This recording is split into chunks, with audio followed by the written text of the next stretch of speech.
Il y a eu des hauts, des bas, il y a eu pas mal d'émotions, mais non, ça s'est bien passé. De octobre à mars, on n'a rien lâché, on s'est entraîné. Moi, je sais que dès que je sortais du travail, c'était entraînement direct derrière. Donc, c'était pas forcément très simple tous les jours. La vie sociale, c'est pareil, hein, on la met un peu de côté parce qu'on est à fond dans le concours. Mais voilà, moi, j'en tire que du positif. C'était une expérience de dingue. Alors, la Coupe de France, elle apporte généralement le premier concours pour les jeunes. Le mot d'ordre au niveau de mon jury, c'est la bienveillance. Nous sommes là pour noter, nous sommes là pour déguster, mais obligatoirement, le but, c'est que ça se passe bien. Participer à un concours, déjà, c'est un dépassement de soi. Il faut savoir que c'est quand même très stressant, ça prend du temps. Mais c'est quelque chose, voilà, on dépense toute notre énergie pendant plusieurs mois sur ce but-là, faire les choses au mieux, trouver les meilleures techniques, être satisfait aussi de son travail et pouvoir le présenter à quelqu'un. C'est-à-dire que c'est bien de travailler, c'est bien de peaufiner son savoir-faire, mais si on le présente à personne, on ne peut pas avoir de retour en fait. C'est un peu comme un miroir, voilà, savoir où est-ce qu'on en est, ce qu'on fait, et voilà, c'est très formateur. Si vous enlevez la ventilation sur le four ventilé, il ne marchera pas. Ok ? Donc ça, ce sont des petits points techniques, mais faites attention de façon à ce que vous n'ayez pas de problème sur la production. 180 de France. C'est pour le biscuit et pour les deux biscuits. Ouais, donc 180. Ouais. Donc on est sur le salon d'Europe 1, là où il y a la Coupe de France des écoles. On passe aujourd'hui avec notre équipe Excellence. Il y a un coach en pâtisserie et un coach en boulangerie. C'est une équipe mixte. Donc on a Faustine qui est en pâtisserie, on a Romain qui est en viennoiserie et Fabien qui est sur la partie pain. Toute la semaine avant, on a détaillé tout ce qui est pastillage, tout ce qui est polystyrène, la nougatine pour tout ce qui est pesé qu'on pouvait amener, les petites préparations, parce qu'il y a des préparations qui étaient autorisées. Donc on s'est occupé de tout ça, tout mettre en caisse avec des checklists pour rien oublier, le petit matériel, tout ranger dans l'ordre qui vont l'utiliser le jour J.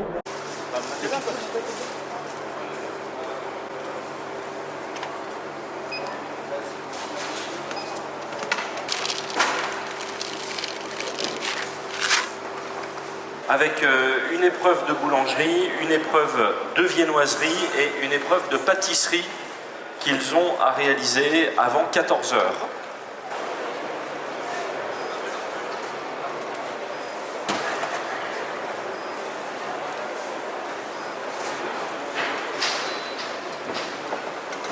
Pour les concours, c'est toujours une remise en question, le fait de se mesurer aux autres et l'adrénaline du concours qui fait qu'ils ont eu envie de s'investir dans ce concours. Et bien évidemment de progresser aussi professionnellement via donc, tous les entraînements qui sont liés au concours.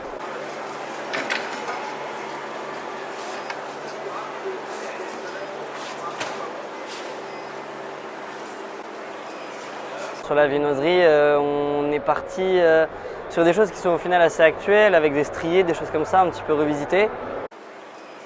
On se fait toujours beaucoup plus plaisir en travaillant des produits qu'on aime et du coup c'est plus facile.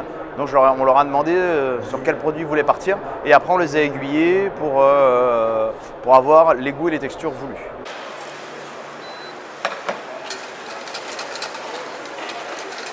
C'est la brioche, enfin, la forme de popcorn avec du coup un caramel et une crème d'amande pistache à l'intérieur. Les jeunes sont allés chercher des idées un peu partout et c'était super. Une partie traiteur avec 2 tartines à sortir, une tartine chaude, une tartine froide, une partie pâtisserie avec beaucoup d'artistique, un présentoir, un croque-en-bouche réalisé sur place et des entremets. Ça fait partie des critères que vous jugez tous, c'est la coordination des équipes. Ils travaillent ensemble, même si chacun a son travail, ils doivent communiquer, travailler ensemble et ça c'est pas forcément évident. On n'hésite pas, on leur dit qu'ils l'ont déjà fait, qu'ils en sont capables, on leur rappelle voilà, les beaux gestes, on essaie de les rassurer surtout et les remettre en confiance, c'est ce qui est important. Alors il y a eu 4 concours en conditions réelles, enfin 4 blancs on va dire en conditions réelles, et après des entraînements individuels. J'adore la tour de seigle, c'est un produit que voilà, c'est un peu mon petit poulain, quoi. J'adore la travailler. Et puis... une base de seigle. Ensuite, on a une crème aux morilles avec des têtes d'asperges cuites dans de l'eau bouillante, des tomates séchées et un jambon truffé. En tout cas, ça donne vraiment envie. Donc, voilà.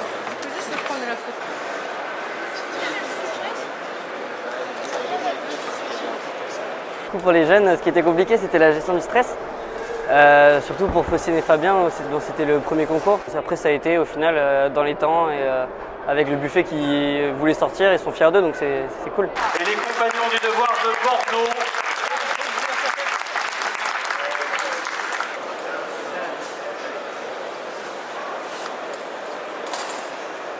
La Coupe de France des écoles est vraiment un tremplin professionnel pour les jeunes pour pouvoir s'accomplir professionnellement par la suite. Aujourd'hui, avec les réseaux sociaux, ils échangent des recettes et un savoir-faire à une vitesse énorme. Et avec cette Coupe de France, en fait, ils créent un réseau. On a un vivier de jeunes où ils disent « moi, je peux le faire.